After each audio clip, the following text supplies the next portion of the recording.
On a cold autumn night, a homeless woman discovers an abandoned baby in a park and makes a choice that will haunt her for years. She never expects to see the child again until, 20 years later, a shocking DNA test reveals a truth so unbelievable it changes everything she thought she knew about her past, her family, and fate itself. The night was cold, the kind of cold that settled deep into the bones, making every movement stiff and painful. Maggie pulled her tattered coat tighter around her thin frame, her breath visible in the dim glow of a distant street lamp. She had spent too many nights like this, wandering through the city with no real destination, no place to call her own. The park was one of her usual spots, a quiet place where she could sit for a while without being chased away. Most nights she avoided the city shelters. They were overcrowded, often unsafe, and filled with restless souls like her, all trying to survive in a world that had long since turned its back on them. Out here, beneath the open sky at least, she had some peace. She settled onto her usual bench, her fingers numb as she clutched the edges of her coat. The trees around her were nearly bare, their branches skeletal against the inky sky. The last remnants of autumn clung to the ground in crisp piles of fallen leaves, rustling softly in the occasional gust of wind. Maggie sighed. Another night. Another battle against hunger and exhaustion. She leaned her head back and closed her eyes, willing herself to drift into a light sleep, if only for a little while. But just as she began to relax, a faint sound cut through the stillness. A cry. Her eyes snapped open. She sat up, listening intently. The sound was distant but unmistakable. A baby's cry, high-pitched and desperate. Maggie frowned. A baby. At this hour, she hesitated. Maybe she was imagining it, or maybe it was a cat or some other animal. Her mind played tricks on her sometimes, filling the silence with echoes of memories long past. But then she heard it again, louder this time. A sharp, shuddering wail. Her heart pounded as she pushed herself off the bench, her tired legs protesting the sudden movement. She followed the sound, moving carefully over the uneven pavement, her eyes scanning the dimly lit park. Near a cluster of bushes, barely visible in the darkness, she spotted something, a small bundle wrapped in what looked like a thin blanket. The crying grew more frantic as she stepped closer. Maggie's breath caught in her throat. It was a baby. For a moment she simply stood there, frozen. The tiny child squirmed within the folds of the fabric, its tiny fists flailing, its face red. From crying. It couldn't have been more than a few weeks old. Panic gripped her chest. Who would leave a baby out here like this, in the freezing cold, with no one to care for it? She dropped to her knees and reached out with trembling hands, carefully lifting the baby into her arms. The blanket was thin, barely offering any warmth. The child shivered violently, its cries turning into weak, hiccuping sobs. Maggie pulled the baby close, instinctively pressing it against her chest, trying to share what little body heat she had. "It's okay," she murmured, rocking gently. "Shh. It's okay, little one." The baby whimpered, but nestled into her, as if sensing the safety of her arms. Maggie looked around, hoping to spot someone, anyone, who might have left the child here. But the park was empty, silent except for the rustling of the wind. She scanned the ground for any signs. A note, a bag, anything that might explain how the baby had ended up here. Nothing. Whoever had abandoned this child had done so with nothing but a flimsy blanket and the cruel night air. A lump formed in Maggie's throat. She had spent years believing that the world had little kindness left in it, that people were selfish, hardened by their own struggles. But this was beyond cruel. She rocked the baby gently, her mind racing. What was she supposed to do? She had nothing. No home, no money, barely enough food to keep herself alive. She could barely take care of herself, let alone an infant, and yet she couldn't leave the baby here. That wasn't an option. She had to think. The police. That was the logical choice. Someone had to know this baby was missing. Someone had to be looking for it. But as soon as the thought entered her mind, doubt crept in. She had spent years avoiding the authorities. The police saw people like her as a nuisance, as a problem to be removed rather than a person to be helped. If she went to them, would they believe she had simply found the baby? Or would they assume she had taken it? Would they even care? A wave of exhaustion washed over her. She wasn't sure what to do, but she knew one thing: she couldn't leave the baby here. Maggie took a deep breath and adjusted her grip, wrapping the edges of her coat around the tiny child to keep it warm. The baby made a soft noise, something between a sigh and a contented murmur, and for the first time she allowed herself to really look at it. A tiny nose, round cheeks, delicate fingers curled into fists, so small, so helpless. Her heart clenched. She had been alone for so long. No family, no friends, just drifting, surviving. But at this moment, with this fragile life in her arms, she didn't feel quite so alone. Maggie took one last glance around the park before making her decision. She would find help somewhere, somehow. She would make sure this baby was safe. With careful steps, she turned and began walking toward the city, the weight of the child in her arms both heavy and comforting. She didn't know what the future held, but for the first time in a long time, she felt a sense of purpose, and she wasn't about to let go. Maggie walked the quiet streets of the city, the baby wrapped securely in her coat. Her breath puffed in the cold air, and she could feel the tiny warmth against her chest, so fragile yet so alive. The weight of the situation pressed down on her. Heavier than any burden she had carried before, she had found the baby. Now she had to figure out what to do next. Her first thought had been to go straight to the police. That was what any reasonable person would do, right? Report it. Make sure the child was taken in, cared for, given to people who could provide a real home. But something deep inside her resisted. She had spent too much time being invisible to the world, too many years being overlooked and ignored. She knew how the system worked. The baby would be placed in foster care, maybe given a chance at a better life, maybe shuffled between homes. And what if no one ever came looking? What if the baby ended up like so many others, lost in the system, unwanted? Maggie shuddered. She adjusted the coat, making sure the baby was still snug against her chest, and kept walking. The city was a blur of dim streetlights and shuttered storefronts. Even at this late hour, there were a few people wandering, faces half hidden in scarves, hurrying to wherever they needed to be. But Maggie had nowhere to go. She spotted a 24-hour diner on the corner, its neon sign flickering in the darkness. The warm glow of the inside looked almost inviting. Maybe she could sit for a while, warm up. With careful steps, she pushed open the door, the bell above it jingling softly. A waitress glanced up from behind the counter, her tired eyes sweeping over Maggie's ragged appearance before settling on the bundle in her arms. Maggie knew that look. Suspicion. She walked to a booth in the corner and sat down, keeping her coat wrapped around the baby. The waitress approached, holding a notepad. "What can I get you?" Maggie hesitated. She barely had any money, just a few crumpled bills she had managed to scrape together. "Just a coffee?" she said. The waitress scribbled something down and walked away, leaving Maggie to her thoughts. The baby stirred against her, letting out a small whimper. Maggie instinctively rocked her, murmuring soft reassurances. She needed help. That much was clear. The church. The thought struck her suddenly. Father Thomas. She hadn't spoken to him in a long time, but she remembered his kindness. He ran a small church a few blocks away, always offering food and shelter to those who had nowhere else to turn. If there was anyone she could trust to guide her, it was him.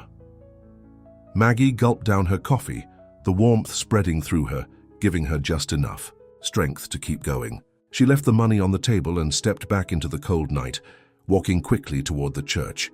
The building stood quiet and dark, the large wooden doors closed, but she knew someone would be there. She knocked softly at first, then harder. When there was no response, a few moments later she heard footsteps and the door creaked open. Father Thomas stood there, his eyes filled with sleepy confusion, until they landed on the baby in her arms. "Maggie." His voice was laced with concern. "What's going on?" I found her," Maggie whispered. "In the park. Someone left her there." He blinked, processing her words, then stepped aside, gesturing for her to come in. Inside, the warmth Of the church was a stark contrast to the bitter cold outside. Candles flickered near the altar, casting a soft glow over the worn wooden pews. Maggie sat down, cradling the baby, as Father Thomas pulled a blanket from a nearby shelf. "Here," he said, draping it gently over the child. "She must be freezing." Maggie nodded, watching as the baby's tiny fingers curled against the fabric. "What are you planning to do?" he asked, his voice careful. Maggie swallowed hard. "I don't know." Father Thomas studied her for a long moment. "The authorities should be notified." "I know," she admitted, looking down at the child. "But what if she gets lost in the system? What if no one comes for her?" He sighed. "You're worried about her?" "Yes," she whispered. Father Thomas leaned forward, his expression gentle. "Maggie, I know you've had a difficult past, but this isn't something you can handle alone." Maggie bit her lip, her fingers tightening around the edge of the blanket. "I don't want her to end up like me," she admitted. "Tossed aside, forgotten." Father Thomas nodded slowly. "And you won't let that happen. But she needs proper care, medical attention, warmth, a home." Maggie hesitated, torn between her fears and the reality of what was best for the child. Finally, she let out a shaky breath. "Will you help me?" Father Thomas placed a comforting hand on her shoulder. Of course. Together they sat in the quiet warmth of the church, the weight of the decision settling between them. Morning was coming, and with it, a new beginning for the baby and perhaps for Maggie too. Maggie watched as the social worker carefully lifted the baby from her arms. She had known this moment was coming, had braced herself for it, but that didn't make it any easier. The small bundle that had nestled against her chest through the cold night now felt like a part of her, and letting go was harder than she had ever imagined. Father Thomas stood beside her in the warm glow of the church's morning light, offering silent support. The baby, whom Maggie had quietly named Hope, let out a small whimper but didn't cry as she was settled into the safety of the social worker's arms. "We'll take her to the hospital first," the woman explained kindly. "She needs a full checkup, but she looks healthy. After that, we'll start the process of finding a placement for her." Maggie swallowed hard, nodding. "She's strong," she whispered. "She is," the social worker agreed, "and because of you, she has a chance." The words should have brought Maggie comfort, but all she felt was emptiness as she watched them walk away. Hope disappearing. Through the heavy wooden doors of the church, Maggie stood frozen for a long moment, her hands still curled as if she were holding the child. Then, quietly, she turned to Father Thomas. "I don't know what to do now." He placed a hand on her shoulder, his expression filled with something she hadn't seen directed at her in a long time. "Hope. You start over." Starting over was easier said than done. Maggie had spent years drifting through life, surviving, on the outskirts of society. She had never imagined herself as someone who could change, who could build a life that was anything more than day-to-day survival. But something about that baby, about Hope, had sparked something inside her. A need to be more. Father Thomas had taken her in, offering her a temporary place at the shelter run by the church. It wasn't much, just a small bed in a shared room, but it was warm, safe. It had been a long time since Maggie had felt safe. The first few weeks were the hardest. She had grown so used to isolation that being around people again felt overwhelming. She wasn't sure she fit in here. Among those who had fallen on hard times but still believed in second chances, she had spent so long believing she didn't deserve one. But then, little by little, things began to shift. She started small, helping, out in the church kitchen, washing dishes, sweeping floors. At first, it was just something to fill the time, a way to keep her mind from wandering to the baby she had let go. But then, something unexpected happened. People noticed her. They thanked her. They saw her. She had spent years feeling invisible, a nameless face among the city's forgotten souls. But here at the church, people called her by name. They asked how she was doing, they cared. And for the first time in a long time, Maggie cared too. 3 months later, she had her first job interview. It was nothing glamorous, just a part-time cleaning position at a local community center, but to Maggie it felt monumental. She stood outside the building, smoothing down the second-hand blouse she had borrowed from one of the church volunteers. Her hands trembled as she gripped the straps of the worn leather purse Father Thomas had given her. "You can do this," she whispered to herself. The interview was short. The manager, a kind-looking woman named Denise, asked her about her work experience. Maggie hesitated. What could she say? That she had spent the past decade surviving. That she had cleaned gas station bathrooms in exchange for a few dollars, swept floors in abandoned buildings she used to sleep in. Instead, she told the truth, the parts she could. "I've been helping out at the church," she said. "Cleaning, cooking, doing whatever needs to be done. I'm a hard worker. I just need a chance." Denise studied her for a long moment before nodding. "We could use someone like you." Maggie held her breath. "You mean I got the job?" Denise smiled. "You start Monday." Maggie stepped outside after the interview, the city air crisp against her skin. She felt something deep in her chest, something unfamiliar but intoxicating. Pride.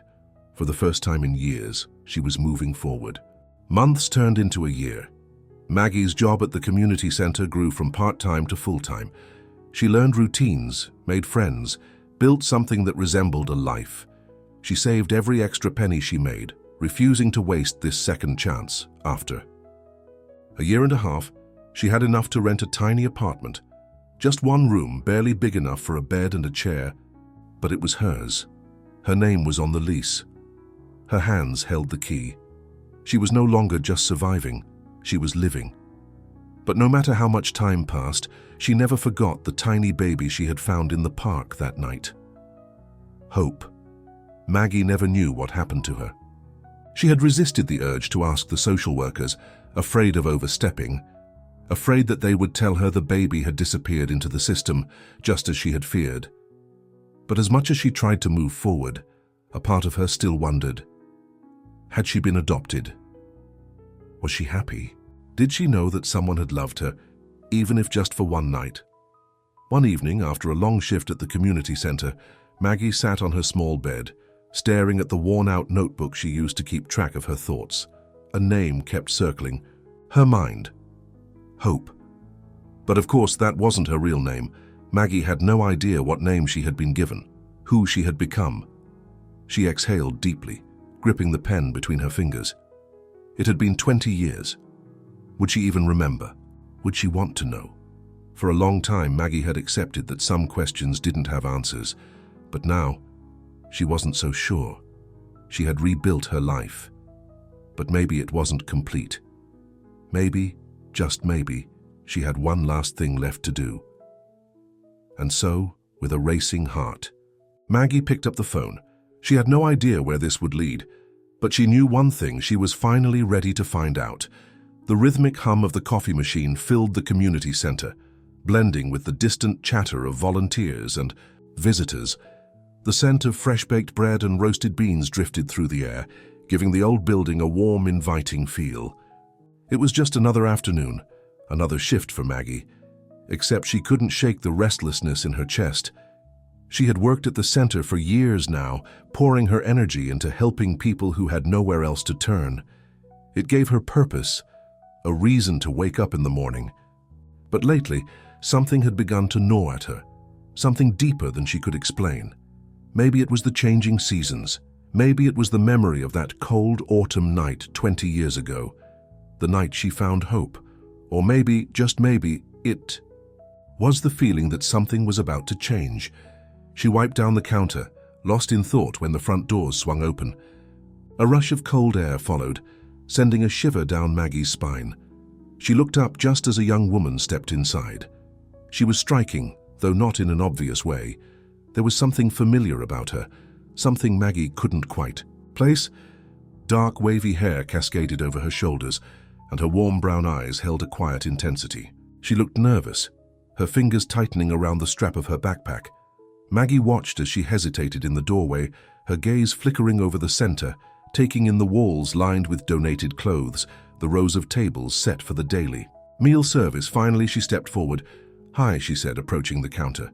Her voice was soft, hesitant. I'm here to volunteer. Maggie blinked. Volunteer? The young woman nodded. Yeah, I go to college nearby and I need to complete some community service hours. She smiled, though it wavered slightly. But, honestly, I've been wanting to do something like this for a while. Maggie felt an odd pang in her chest. There was something in her voice, something genuine. What's your name? Maggie asked. The girl hesitated for just a fraction of a second before answering. Emily. Maggie smiled. Nice to meet you, Emily. I'm Maggie. Emily nodded, returning the smile. It was a kind smile, open and warm. But there was something else in her expression, something Maggie couldn't quite name. She shook the feeling off and gestured toward the kitchen. Come on, I'll introduce you to the team. We can always use an extra pair of hands. Emily followed her, and as they walked, Maggie couldn't help but wonder. Why did she feel like she had met this girl before? The hours passed quickly. Emily worked hard, eager to help wherever she was needed. She served food, helped clean, and chatted easily with the regulars. She had a way of making people feel comfortable, of listening without judgment. Maggie found herself watching her, fascinated by how naturally she fit in.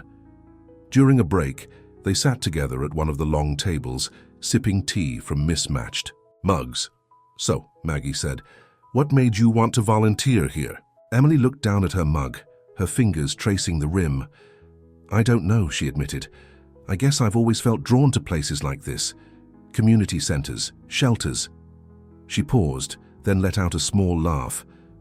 I know it sounds weird, but I feel like I owe places like this something. Maggie frowned. Owe?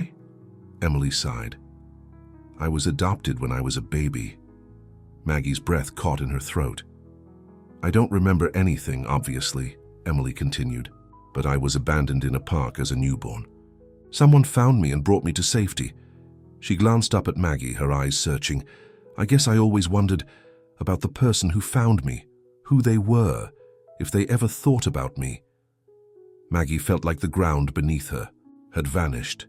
The world around her faded, the voices, the clatter of dishes, the hum of conversation. All she could hear was the pounding of her own heartbeat. Emily abandoned in a park. As a newborn, it couldn't be, it wasn't possible, was it? Her hands trembled slightly as she set her mug down. You? Her voice cracked. She cleared her throat. You were found in a park, Emily nodded. Yeah, that's what my parents told me. It was a cold night in October. I don't know much else. Maggie swallowed hard. It was her. She was looking into the eyes of the baby she had held all those years ago. Her baby. Her hope. Maggie barely heard the rest of what Emily was saying. Her mind was racing, spinning so fast she could hardly breathe. What were the odds? After all these years, after all the wondering, after all the sleepless nights spent hoping that the tiny girl she had rescued was safe and loved, she was here, sitting across from her, talking to her, and she had no idea. Maggie's throat tightened. She wanted to tell her, to shout the truth. I was the one who found you. I held you that night. I named you Hope. But the words didn't come. What if Emily didn't want to know? What if she had spent her whole life happy, never questioning where she came from? What if she didn't want the truth? Maggie forced herself to breathe. This wasn't about her. This was about Emily. So she smiled. She nodded.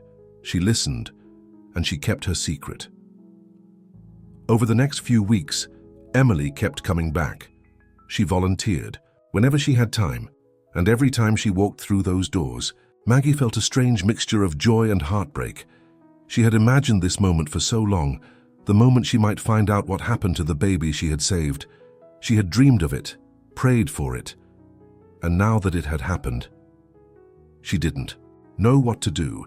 She had to tell her eventually, but not yet, not until she was sure, until she found the courage. Because one thing was clear, Emily wasn't just passing through. She wasn't just a stranger Maggie would see once and never again. She was here, in her life, and Maggie wasn't about to let her go. Not this time. Maggie couldn't shake the feeling that fate had played a role in bringing Emily into her life. Every time she looked at her, she saw glimpses of the tiny baby she had held in the park, that cold night so many years ago.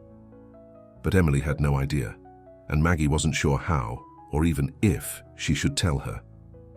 For the first few weeks, she convinced herself that it was better to leave things as they were. Emily was happy, bright, full of life. She had grown into a kind and compassionate young woman.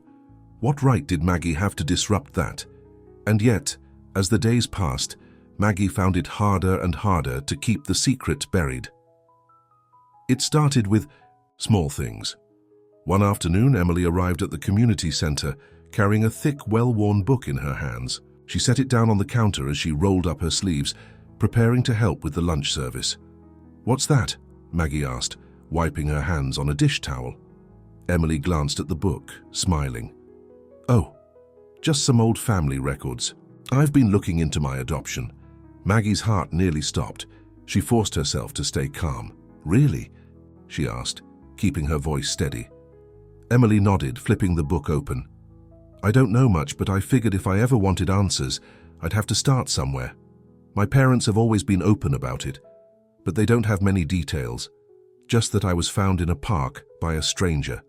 She looked up at Maggie then, her expression curious. "Can you imagine? Just being left behind?" Maggie swallowed hard. She didn't have to imagine.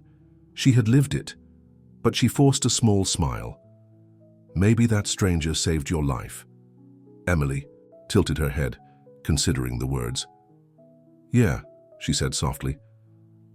"I like to think that too." Maggie wanted to tell her then and there. The words burned in her throat, but she couldn't. Not yet. That night, Maggie lay awake in her tiny apartment, staring at the ceiling. The past and the present were colliding in a way she never could have expected. Emily was searching for the truth, and Maggie had it. She didn't need to wonder anymore what had happened to the baby she had saved. Emily had a good life. She had a family that loved her, and yet Maggie couldn't shake the guilt that pressed against her chest. Was she being selfish by keeping this secret, or was she protecting Emily? The next morning she made a decision. If Emily was searching, she deserved real answers, and Maggie was going to help her find them. The next time Emily came to volunteer, Maggie was ready. "I've been thinking about what you said," she told, her handing her a warm cup of tea. "About wanting to know where you came from." Emily's eyes lit up. "Yeah?" Maggie nodded. "Maybe I can help." Emily's brows lifted in surprise. "You'd do that?" "Of course," Maggie said. "I know some people who've been through the system. Maybe we can track down some records." Emily exhaled, a mix of excitement and relief washing over her face. "That would mean so much to me." Maggie smiled, even as her stomach twisted in knots. She wasn't sure how she was going to do this, how she was going to lead Emily toward a truth that would eventually point back to her. But she had to try. Over the next few weeks, they worked together. They called local agencies, searched through old newspaper archives, and visited the city records office. Every lead they followed seemed to hit a dead end. Emily never grew discouraged, though. If anything, she seemed more determined with every setback. Maggie admired her persistence, but she also knew that the real answer was sitting right in front of her. One evening, after a long day of searching, they sat on a bench outside the community center. The sky had turned shades of soft pink and gold, the sun dipping below the horizon. Emily let out a deep sigh. "What if I never find anything?" Maggie hesitated, then reached for her hand. "You will," she said firmly. Emily smiled, but looked away, her gaze distant. "I just wish I knew. Why?" "Why what?" "Why I was left behind," Emily admitted. "Did someone love me? Or was I just unwanted?" Maggie's chest ached. She wanted to tell her the truth so badly. She had held her that night. She had whispered promises that she wouldn't be forgotten, but the words stayed trapped inside her. Not yet. A breakthrough came 2 weeks later. Emily had submitted a request for her adoption records, but most of the information had been redacted. Still, one detail stood out. The report mentioned that when she was found, she had been wrapped in a blanket with an embroidered letter M on it. Maggie felt dizzy when she read it. She remembered that blanket. It had been her own, worn, frayed, the only real possession she had left at the time. She had wrapped Emily, in it that night, hoping it would offer just a little more warmth. The truth was unraveling faster than Maggie could keep up with. Emily knew something was off too. She kept watching Maggie differently, as if sensing something unsaid between them. Finally, one afternoon, Emily confronted her. They were alone in the kitchen, washing dishes after the meal service. Emily set down her plate and turned to Maggie, her expression serious. "Can I ask you something?" Maggie tensed. "Of course." Emily hesitated, then said, "Do you remember where you were 20 years ago?" Maggie's heart stopped. She forced herself to breathe. "Why do you ask?" Emily bit her lip. "Because, I don't know, I just have this feeling. Ever since I met you, I've felt connected to you. And I don't know why." Maggie's hands trembled as she wiped them on a towel. This was it, the moment she had been avoiding. She could see the questions in Emily's eyes, the hope mixed with fear. She couldn't keep lying. She had to tell her.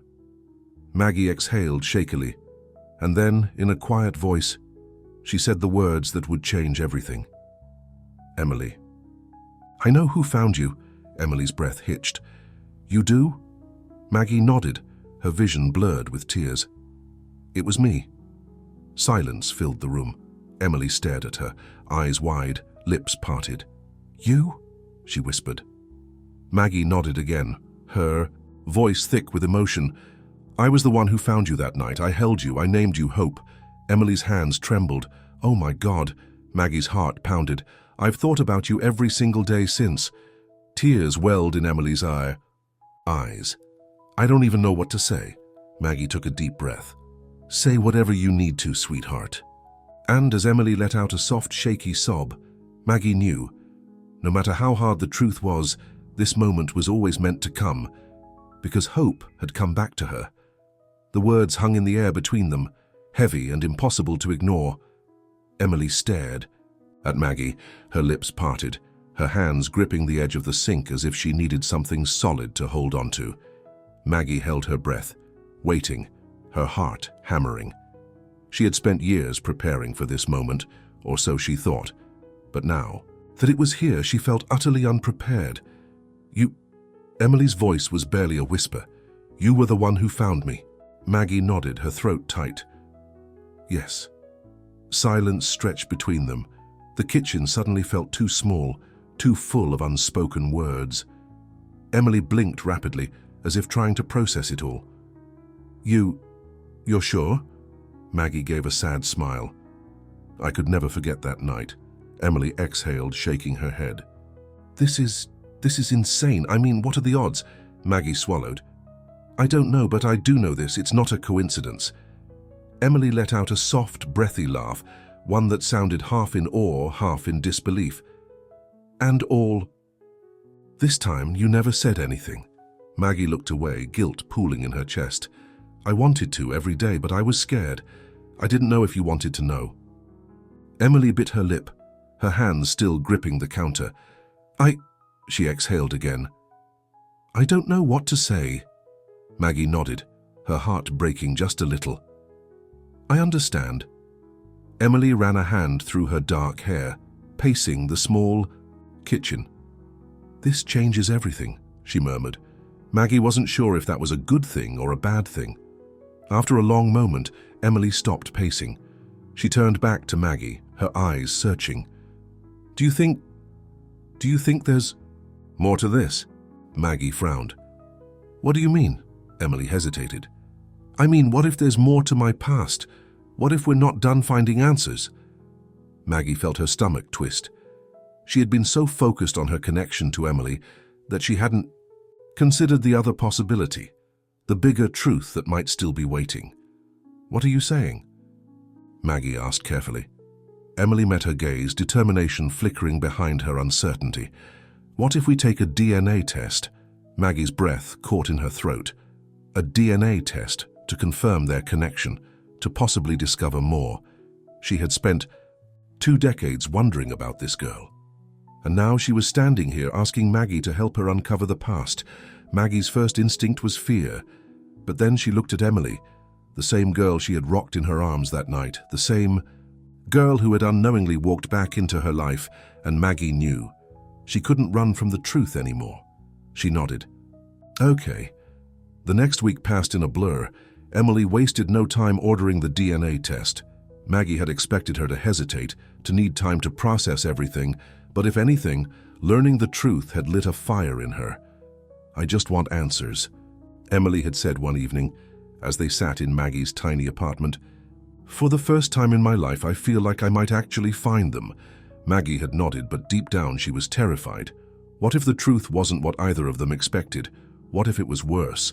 But there was no turning back now. When the test arrived, they sat together at Maggie's small kitchen table, the DNA kits open in front of them. Emily was the first to swab her cheek. She sealed the sample in its tube and set it aside, then nodded at Maggie. "Your turn." Maggie's hands shook slightly as she followed the instructions. When she finally sealed her sample, she let out a breath she hadn't realized she was holding. "That's it," Emily said, offering a small, nervous smile. "Now we wait." Maggie forced a smile in return, but waiting had never felt so terrifying. The results came 2 weeks later. Maggie hadn't known how she would feel when Emily finally texted, "It's here. Meet me?" She had sat frozen for a moment, staring at the screen before finally replying, "Of course." Now she sat across from Emily in a quiet corner of a coffee shop, her hands wrapped around a steaming cup. The envelope containing the results sat between them, untouched. Emily took a deep breath. "You ready?" Maggie wasn't sure she'd ever be ready, but she nodded anyway. Emily picked up the envelope and carefully tore it open. She unfolded the paper inside and scanned the words. Maggie watched as Emily's eyes widened. Her breath caught in her throat. "Oh my God!" Maggie's pulse raced. What does it say?" Emily looked up, her face pale. "Maggie," her voice trembled, "you're not just the woman who found me." Maggie's entire body went still. Emily slowly turned the paper so Maggie could see. Maggie's eyes darted across the page, and then, biological match, 25% DNA shared. Maggie's breath hitched. 5%. Not a distant relative. Not a complete stranger. Emily was her granddaughter. The world blurred around Maggie. She gripped the edges of the table, her mind struggling to catch up. She had known this girl for weeks. She had watched her grow, seen pieces of herself in her, and now she had proof. Emily was family. She wasn't just the baby Maggie had found that night. She was her blood. Her hands trembled as she reached for the paper, as if touching it would make it more real. Emily's voice was soft. "Maggie, what does this mean?" Maggie looked up, tears burning her eyes. She tried to speak, but the words caught in her throat. It meant everything. It meant the daughter Maggie had lost, the child she had given birth to so many years ago, had also had a child. It meant Emily was hers, her granddaughter. Maggie let out a shaky breath. "It means—" She swallowed hard. "It means you were never alone." A tear slipped down Emily's cheek. "I have a family?" Maggie reached for her hand, gripping it tightly. "Yes, and I'm never letting you go again." Emily let out a soft, breathless laugh, one filled with relief, disbelief, and something else. Something that felt a lot like hope, and for the first time in 20 years, Maggie felt it too. Maggie had spent so many years believing she had lost everything. But now, sitting across from Emily, her granddaughter, she realized something incredible. She had never really lost her family. She had just been waiting to find them again. The DNA test had changed everything. The moment they saw the results, Maggie and Emily had stared at each other.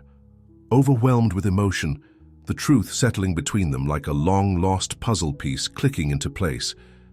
But now came the harder part, figuring out what it all meant. Emily had a family, a life, parents who had raised her, and Maggie. Maggie had spent the last 20 years alone. So where did they go from here? The first few days after the revelation were filled with cautious conversations. Emily was processing everything, just as much as Maggie was. She asked endless questions about that night in the park, about what Maggie had been through, about why she had never known the truth until now. Maggie answered as best she could, but some answers weren't easy to give. "I didn't know," Maggie admitted one evening as they sat on a park bench, the autumn leaves swirling around their feet. "I had no idea you were my granddaughter. If I had..." She trailed off, shaking her head. I would have searched for you. I would have done anything to find you. Emily nodded, gripping the edges of her jacket. I believe you. Maggie looked over at her. You do? Emily offered a small, sad smile. Yeah, I can tell. She exhaled. I guess I just wish I knew more about my birth mother. Maggie's chest tightened. Her daughter, the daughter she had lost. Emily didn't know her mother's name. She didn't know anything beyond what the adoption papers had provided, just fragments of information, vague and impersonal. Maggie had been so young when she had her daughter, barely more than a child herself, and by the time life had torn them apart, she had been too broken to find her again. But now she had a second chance. She reached for Emily's hand. Maybe we can find her together. Emily's eyes widened. You think that's possible? Maggie nodded, though uncertainty bubbled in her stomach. If you're willing to look, so am I. A silence stretched between them, filled with unspoken hope. And then Emily smiled, a real, genuine smile. Let's do it. Maggie squeezed her hand, holding on to this moment, this chance to fix what had been broken. The search for Emily's mother wasn't easy. They started with the few scraps of information they had, old documents, faded records, whatever traces of the past they could dig up. Maggie's heart pounded every time they uncovered a new detail, her daughter, her baby girl. She had spent years blocking out the pain of losing her. But now, with every step closer, she realized just how much she had missed her. They searched through adoption files, made phone calls, even spoke to a few people who had worked in the foster care system years ago. And finally, after weeks of searching, after nights of poring over old records and chasing leads, they found her name. Lillian. Maggie whispered it to herself when she saw it on the paper, her vision blurring with tears. Lillian, her daughter, Emily's mother. Maggie traced the name with her fingertip, her hands shaking. She's real, Emily murmured, staring at the document. She exists, Maggie nodded, swallowing hard. She does. Emily looked up. Do you think she's still out there? Maggie inhaled sharply. There's only one way to find out.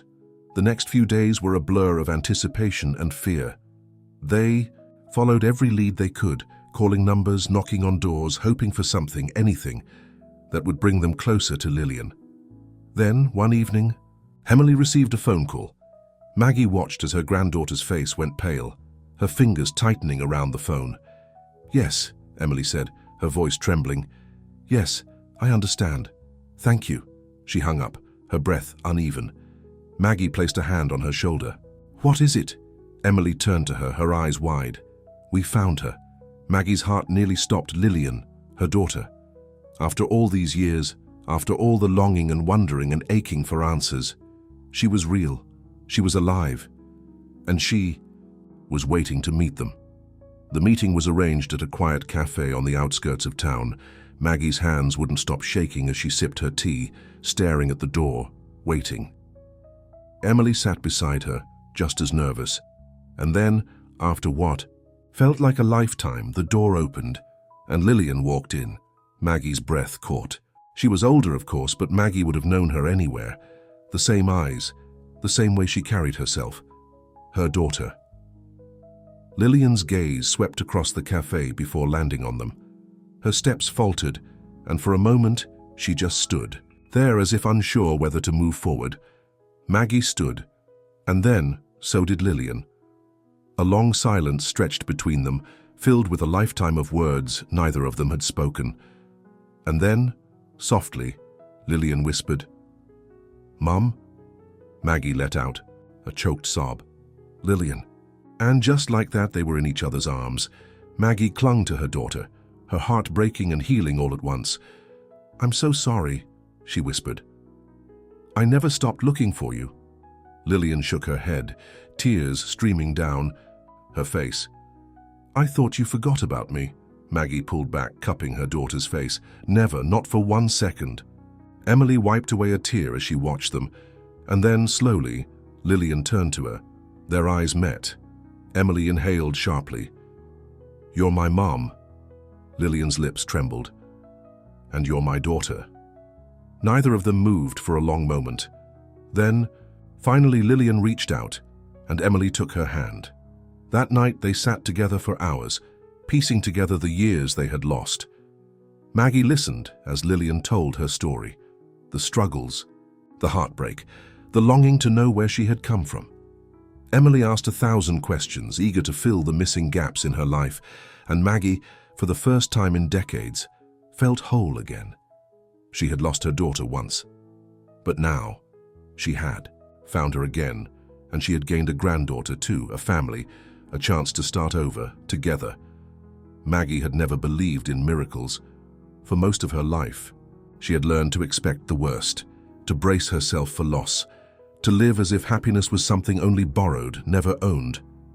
But as she sat at the small kitchen table, watching Emily and Lillian laugh together, she realized that maybe, just maybe, she had been wrong. For the first time in decades, she wasn't alone.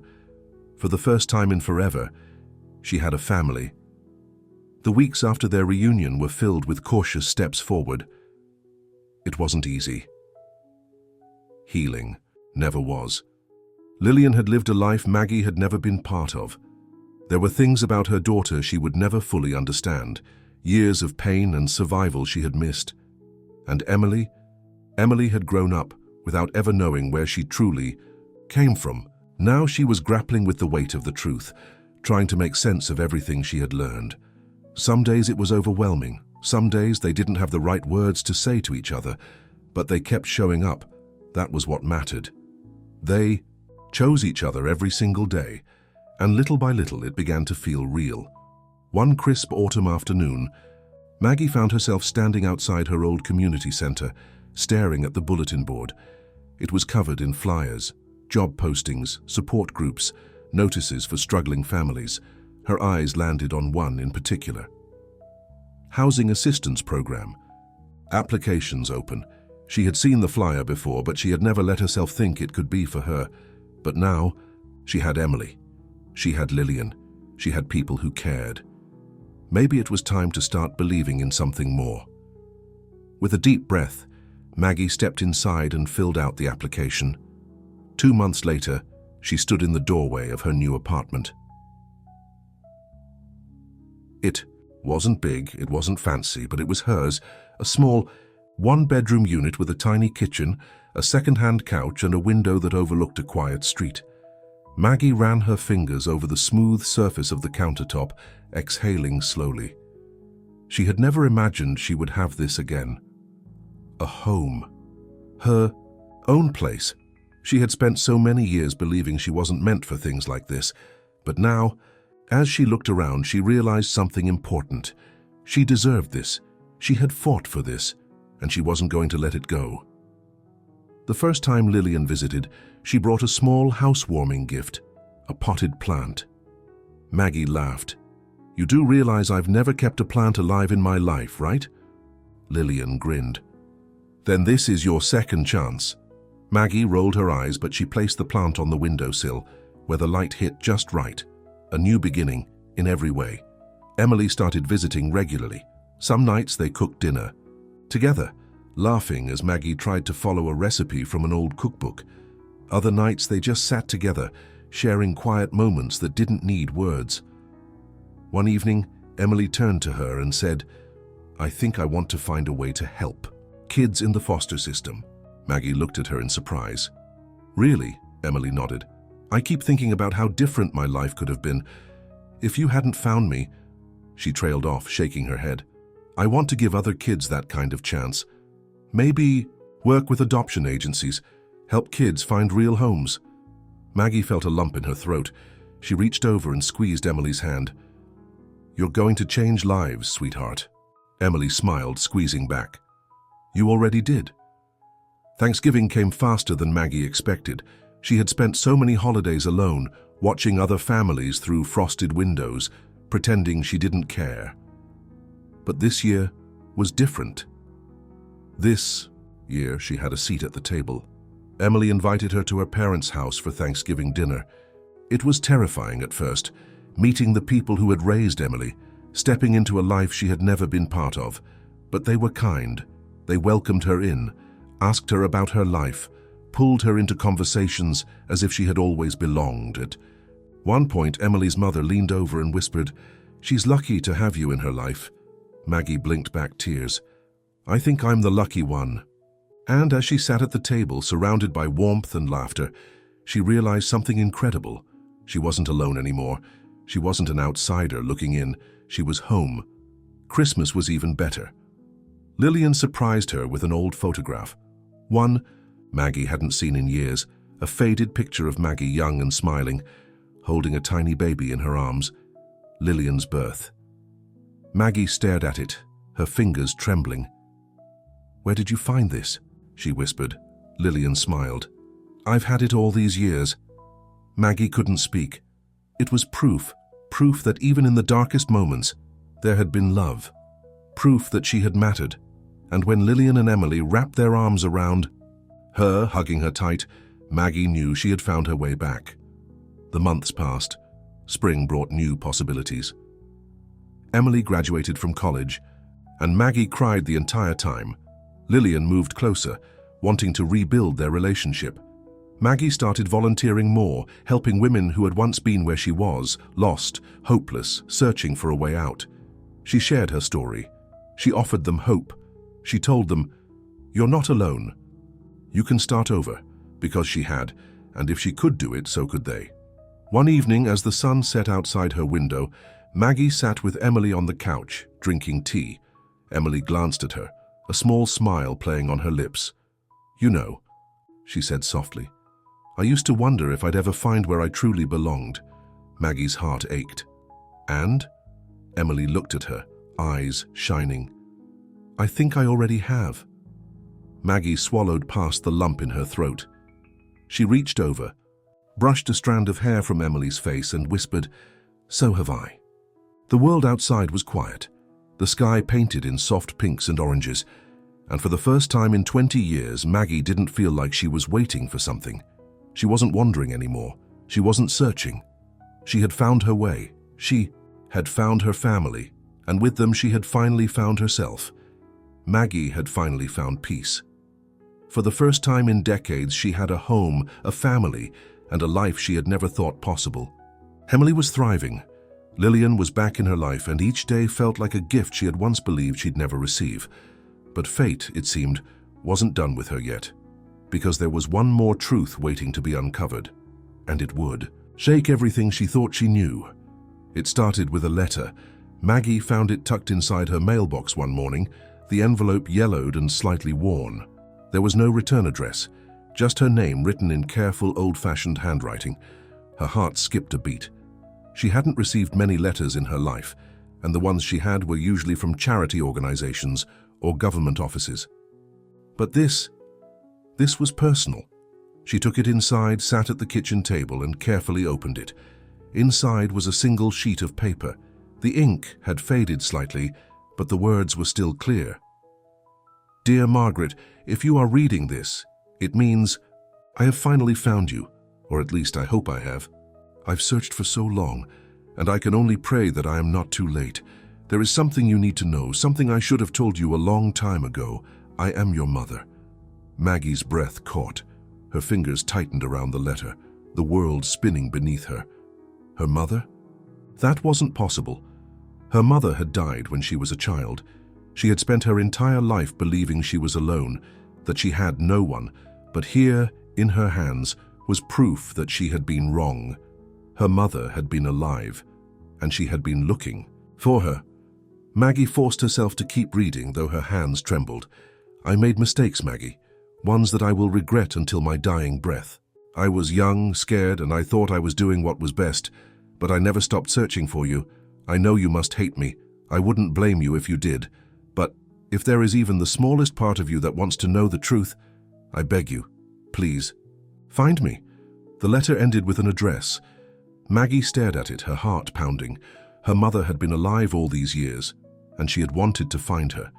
But the letter had no date, no way of knowing if this person was still out there.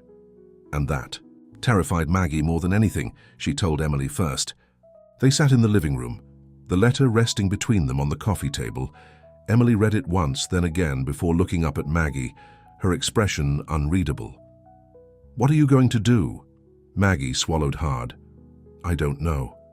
Emily leaned forward, her voice gentle. "Do you want to find her?" Maggie let out a shaky breath. "I've spent my whole life believing I was abandoned." She gestured to the letter. "And now this?" She shook her head. "I don't know what to believe anymore." Emily reached out, squeezing her hand. "Maybe the only way to know is to go see for yourself." Maggie hesitated. The thought of opening this door, of letting herself hope, was terrifying. But she had come too far to walk away now. She exhaled. "I guess we're taking a trip." The address led them to a quiet, tree-lined neighborhood in a town just a few hours away. Maggie's hands shook as she stepped out of the car, staring up at the modest house in front of her. A white fence lined the small yard, and the porch had a single rocking chair swaying gently in the breeze. For a moment she couldn't move. What if she was too late? What if this had all been for nothing? Emily placed a reassuring hand on her shoulder. "You don't have to do this alone." Maggie nodded, swallowing hard. Then, summoning every ounce of courage she had, she walked up the steps and knocked. The door creaked open a moment later, and a woman appeared. She was older, her hair silver, her face lined with age. But her eyes, Maggie knew those eyes, because they were her own. The woman gasped, her hand flying to her mouth. "Oh my God," Maggie's breath hitched. "And are you—" She could barely get the words out. "Are you my mother?" Tears welled in the woman's eyes. "Yes." And then, without hesitation, she pulled Maggie into her arms. They sat in the living room for hours, the weight of the years settling between them. Her mother, Eleanor, had thought she was doing the right thing when she had let Maggie go. She had been young, unmarried, struggling with poverty. She had believed giving Maggie up would give her a better life. But when she had tried to find her years later, Maggie had already fallen through the cracks of the system. "I never stopped looking," Eleanor whispered, tears streaming down her face. "I swear to you, I never stopped." Maggie wanted to be angry. She wanted to scream about the years she had lost, the pain she had endured, the loneliness. But as she looked at this frail, weeping woman in front of her, she felt something else. Forgiveness. Not all at once. Not completely. But enough. Maggie reached out, covering Eleanor's hands with her own. "I spent my whole life thinking no one wanted me." Her voice broke. "I guess I was wrong." Eleanor let out a choked sob, squeezing Maggie's hands. "Never. Not for 1 second." And just like that, Maggie's heart, the one that had been broken so many times, began to heal. The next few months were full of tentative steps forward. Eleanor and Maggie spent hours talking, catching up on the years they had lost. Lillian met her grandmother for the first time, their reunion just as emotional as Maggie's had been. Emily, who had unknowingly set all of this into motion, watched it all unfold with quiet joy. She had gone looking for her past, and she had helped Maggie find hers too. One evening, as they all sat together in Eleanor's backyard, watching the sunset, Maggie leaned back in her chair and let out a deep, contented sigh. Emily glanced at her, smiling. "What?" Maggie shook her head. "Just thinking about how funny life is," Emily smirked. "You mean how you accidentally found your long-lost granddaughter, who then helped you find your long-lost daughter, who then led you to your long-lost mother." Maggie chuckled. "Yeah, that." Emily grinned. "Pretty wild." Maggie reached for her hand, squeezing it gently. "For the first time in my life," she said softly, "I feel like I belong." And as the last rays of sunlight bathed them in gold, Maggie knew she had found her home, and she wasn't lost anymore. And that brings us to the end of this incredible journey. It is a story about fate, resilience, and the power of human connection. It reminds us that no matter how lost we feel, life has a way of bringing us exactly where we're meant to be. If you enjoyed this story, don't forget to like the video and subscribe for more heartwarming content. Your support helps keep these stories alive. Now, we'd love to hear from you in the comments. What part of this story moved you the most? Do you believe in fate, or was this just an incredible coincidence? If you could ask Maggie, Emily, or Lillian one question, what would it be? Thanks for watching, and we'll see you in the next one.